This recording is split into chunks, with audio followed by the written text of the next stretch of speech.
कर्म हो सेवा, सदा ईमान हो सेवा, व सेवक जन बना देना। वतन के वास्ते जीना, वतन के वास्ते मरना, वतन पर जा फिदा करना प्रभु हमको सिखा देना, वतन पर जा फिदा करना प्रभु हमको सिखा देना। मैंने मात्र 2.5 साल की उम्र से लेकर आज तक अपने पिता लोधी राजेश राजपूत जी की उंगली पकड़कर देश भर के राजनीतिक, सामाजिक और धार्मिक क्षेत्रों के बड़े बड़े मंचों से आज तक हजारों जनसभा और रैलियों को संबोधित किया है। मुझे बड़े बड़े मंचों से बोलते हुए आज 25-26 साल से ज्यादा हो गए और 26 सालों में 25 अक्टूबर 2003 को मेरी आदरणीय श्रीमती सोनिया गांधी जी से पहली मुलाकात हुई। मेरा उनसे 1 घंटा वार्तालाप हुआ।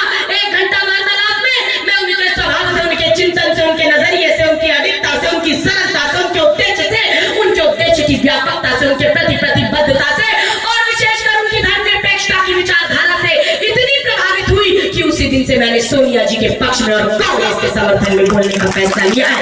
उसके बाद तत्कालीन प्रवक्ता रहे आनंद शर्मा जी, कांग्रेस के वरिष्ठ नेता आदरणीय स्वर्गीय ऑस्कर फर्नांडिस जी, आदरणीय दिग्विजय सिंह जी सहित कांग्रेस के कई दिग्गज नेताओं ने मेरी कांग्रेस के केंद्रीय कार्यालय में एक प्रेस वार्ता कराई और उसमें मुझे कांग्रेस के इतिहास और वर्तमान की सबसे कम उम्र की प्रथम राष्ट्रीय स्टार प्रचारक घोषित किया। स्टार प्रचारक के रूप में आपकी बेटी लोधी साधना भारती ने सबसे पहले आदरणीय श्रीमती सोनिया गांधी जी की स्टार प्रचारक के रूप में रायबरेली में प्रचार किया। अमेठी में राहुल गांधी जी की स्टार प्रचारक के रूप में प्रचार किया। उत्तर प्रदेश से लेकर मध्य प्रदेश, बिहार, झारखंड, महाराष्ट्र, गुजरात, हरियाणा, कर्नाटक सहित पूरे देश भर में हेलीकॉप्टर के माध्यम से, पदयात्राओं के माध्यम से मैंने जनसभाओं को संबोधित करने का काम किया और गुना लोकसभा क्षेत्र में 2004 से आती रही हूँ और पिछौर से तो उससे भी पुराना संबंध है। 2003 से मैं पिछौर में आती रही हूँ और एक बार फिर पिछौर के लोगों से सीधी बात करने का मुझे अवसर मिला है। साधना भारती केवल इतना कहने के लिए आई है कि 2004 में आदरणीय ज्योतिरादित्य सिंधिया जी के समर्थन में मैं प्रचार करने आई थी। 2004 से लेकर 2019 तक आदरणीय ज्योतिरादित्य सिंधिया जी के विशेष आमंत्रण पर बतौर स्टार प्रचारक मैंने यहाँ आकर जनसभाओं को संबोधित किया। लेकिन विडंबना देखिए, जब देश में आज 2 विचारधाराओं की लड़ाई है, जहाँ एक तरफ गॉडसेवादी, नफरतवादी, तोड़ने वाली विचारधारा है और दूसरी तरफ गांधीवादी, कांग्रेस की जोड़ने वाली विचारधारा जब आज यहाँ पर है, तो साधना भारती तो बचपन में आदरणीय सिंधिया जी की गोदी में खेली है। मुझे बच्चों की भांति स्नेह करते हैं, मगर आश्चर्यचकित हूँ कि आज आदरणीय सिंधिया जी तोड़ने वाली विचारधारा के साथ खड़े हैं और उनकी ये संघर्षशील बेटी आज भी जोड़ने वाली विचारधारा के साथ खड़ी। मैं आज आपसे पूछना चाहती हूँ कि सन 2019 में जिन आदरणीय केपी यादव जी को टिकट देकर भाजपा ने आदरणीय सिंधिया जी को ही 1,25,500 से भी अधिक वोटों के अंतर से हराया था, उन आदरणीय केपी यादव जी का टिकट भाजपा ने काट दिया और जिन सिंधिया जी को हरवाया था उन्हीं सिंधिया जी को भारतीय जहरीली पार्टी बीजेपी ने आज अपना प्रत्याशी बनाकर खड़ा कर दिया है। आखिर क्या कारण है? कारण स्पष्ट है कि भारतीय जनता पार्टी ओबीसी समाज को बंधुआ मजदूर समझती है, ओबीसी समाज के पिछड़े वर्ग के नेताओं का उपयोग करने का काम करती है और जैसे ही पिछड़े वर्ग के नेताओं का कद बढ़ने लग जाता है वैसे ही भारतीय जनता पार्टी राजनीतिक रूप से अंधकार के पाताल में पिछड़े वर्ग के नेताओं को धकेलने का काम करती है। यही उन्होंने किया आदरणीय केपी यादव जी के साथ, जो कि उन्हें आज चुनावी महाभारत का अभिमन्यु बनाकर छोड़ दिया है। लेकिन आज हमने आपको जो प्रत्याशी दिए हैं वो पिछड़े वर्ग से तो है ही, वो किसान के बेटे हैं, वो आपके भाई, आपके बेटे के बीच में रहकर आपकी सेवा करना चाहते हैं। ऐसे कर्मठ जुझारू किसान के बेटे आदरणीय यादवेंद्र सिंह यादव जी को हमने अपना प्रत्याशी बनाकर आपके बीच में खड़ा किया है। आज साधना भारती यही कहने के लिए आई है कि इन्होंने पहले केपी यादव जी का भी उपयोग कर लिया, ऐसे ही माननीय प्रहलाद पटेल जी का भी उपयोग कर लिया।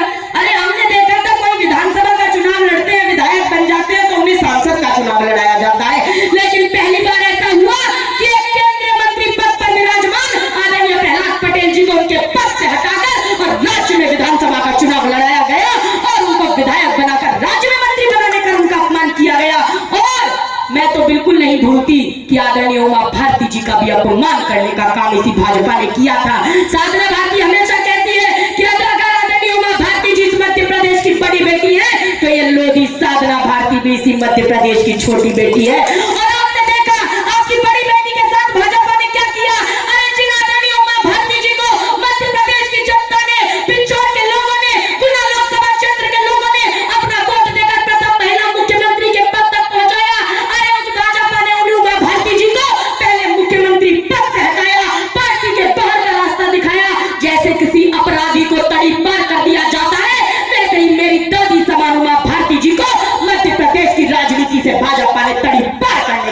किया। और जब उन्हें तड़ी पार किया और जब पार्टी में वापस बुलाया तो हाथ में कमंडल थमाया और कहा, उमा भारती जी अब मध्य प्रदेश आने की आवश्यकता नहीं, अब तो आप उत्तर प्रदेश जाइए। उमा भारती जी को उत्तर प्रदेश भेज दिया गया। पहले उमा जी को चरखारी से चुनाव लड़ाकर चरखारी के चक्कर में फंसाया, झांसी से चुनाव लड़ाकर झांसी का झांसा दिलाया, लेकिन सही मायने में उत्तर प्रदेश में भी भाजपा ने आदरणीय उमा जी का सम्मान करने का काम नहीं किया। अगर भाजपा ने आदरणीय उमा भारती जी का उत्तर प्रदेश में सम्मान किया होता तो बीते विधानसभा चुनाव के बाद आदरणीय उमा भारती जी को उत्तर प्रदेश का मुख्यमंत्री बनाने का काम किया गया होता।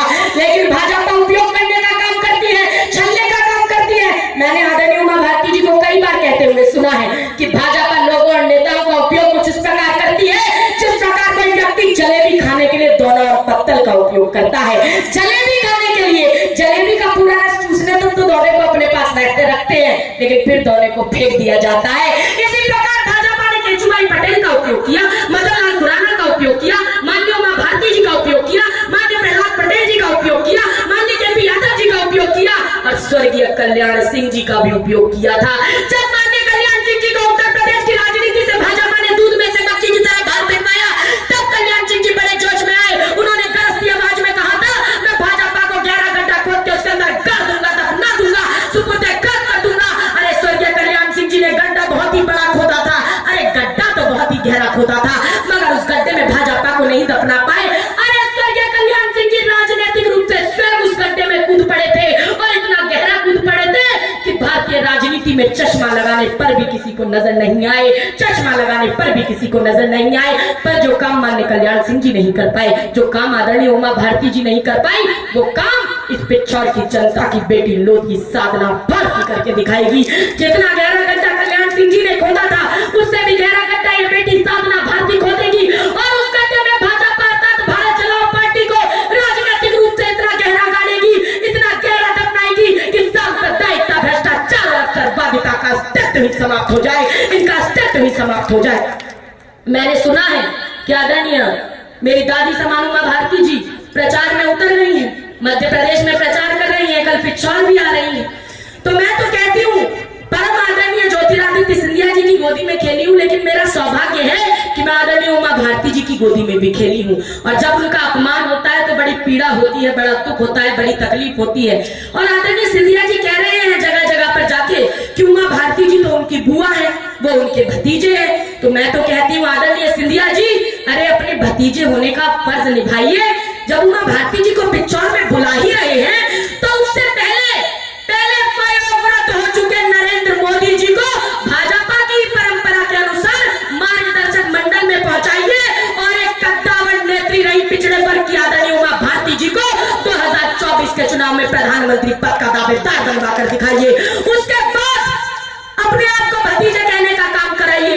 अरे उनका अपमान मत कराइए, उनका नाम केवल वोट लेने के लिए उपयोग मत कराइए। साधना भारती कहना चाहती है कि अपमान अभी तक पूरा नहीं हुआ था कि जब लोकसभा का चुनाव चल रहा है उस समय पर भी आपकी बड़ी बेटी उमा भारती जी का नाम भाजपा की स्टार प्रचारकों की सूची में तक शामिल नहीं किया गया है। उसके बाद भी आदरणीय उमा भारती जी को प्रचार के लिए आना पड़ रहा है। बड़ा सोचनीय विषय है। साधना भारती केवल इतना कहने आई है, यह समय आपके जागने का है। ध्यान रखिएगा, जब भगवान राम सत्य के लिए लड़े तो उनके पास सत्ता नहीं थी, संसाधन नहीं थे, सेना नहीं थी। अरे सेना तो रावण के पास थी, संसाधन तो रावण के पास थे, सत्ता तो रावण के पास थी, रावण के पास तो सोना था। अरे रावण के पास तो सोने की लंका भी थी, मगर भगवान राम के पास क्या था? भगवान राम के पास आस्था थी, भगवान राम के पास आशा थी, भगवान राम जी के पास त्याग था, भगवान राम जी के पास तपस्या थी, भगवान राम जी के पास करुणा थी, भगवान राम जी के पास दया थी, भगवान राम जी के पास सत्य और संघर्ष की साधना थी, भगवान राम जी के पास अन्याय के खिलाफ खड़े होने का साहस था, भगवान राम जी के खिलाफ, भगवान राम जी के पास अन्याय के खिलाफ न्याय की जंग जीतने का हौसला था। और आखिरकार उसी साहस के चलते आतताई, अन्यायी और अत्याचारी रावण को भगवान राम के हाथों हारना पड़ा, असत्य पर सत्य की जीत हुई। और आज सत्य और संघर्ष के साथ ही आदरणीय राहुल गांधी जी के पास, आदरणीय यादवेंद्र यादव जी के पास सत्ता नहीं है, परंतु हौसला है अन्याय के खिलाफ खड़े होने का। अरे साहस है शोषितों, पीड़ितों, वंचितों के समाज को न्याय दिलाने का, जज्बा है जातिगत जनगणना करा के सर्व हिस्सेदारी दिलाने का। और यही हौसला, यही राहुल गांधी जी का हौसला, यही यादवेंद्र सिंह यादव जी का हौसला इस बार बीजेपी को हराएगा। और पिछौर की जनता के सहयोग से, गुना लोकसभा क्षेत्र की जनता के सहयोग से इस बार आदरणीय यादवेंद्र सिंह यादव जी को सांसद बनाकर दिखाएगा। साधना भारती जब कांग्रेस की राष्ट्रीय प्रवक्ता स्टार प्रचारक के रूप में आती है तो जनसभाओं को मैं संबोधित करती हूँ और अगली लोकसभा की ओर निकल जाती हूँ। लेकिन इस बार कांग्रेस पार्टी ने कांग्रेस की राष्ट्रीय प्रवक्ता होने के साथ साथ मुझे गुना लोकसभा क्षेत्र की सह प्रभारी का विशेष तौर पर दायित्व सौंपा है। और जब सह प्रभारी के नाते जा रही हूँ तो जनसंपर्क भी कर रही हूँ, लोगों से मिल रही हूँ, बातचीत कर रही हूँ। और जन समर्थन और जनता का मन टटोलने के बाद मैं ये दावा कर सकती हूँ कि अरे सिंधिया जी तो आज भी राज्यसभा सांसद हैं और कल भी चुनाव के बाद भी राज्यसभा सांसद ही रहेंगे। लोकसभा सांसद तो आदरणीय यादवेंद्र सिंह यादव जी इस बार बनने जा रहे हैं और जनता की सेवा करने का अपना दायित्व वो पूरा करेंगे। मैं केवल इतना समझाने आई हूँ, ये चुनाव मात्र एक आम चुनाव नहीं है, ये तो लोकसभा चुनाव रूपी महाभारत का शंखनाद हो चुका है। चाहे एक तरफ दुराचारियों की सेना है, अत्याचारियों की सेना है, लूट खसोट करने वालों की सेना है, रिश्वतखोरों की सेना है, घूसखोरों की सेना है, अरे राम मंदिर में भूमि घोटाला कराने वालों की सेना है, महिलाओं के बलात्कारियों को संस्कारी बताने वालों की सेना है, बलात्कारियों का संरक्षण कराने वालों की सेना है, अरे यौन शोषण के आरोपियों को चुनाव लड़ाने वालों की सेना है। ये सेना भाजपा के अमित शाह जी की सेना है, ये सेना नरेंद्र मोदी जी की सेना है, ये सेना ज्योतिरादित्य सिंधिया जी की सेना है।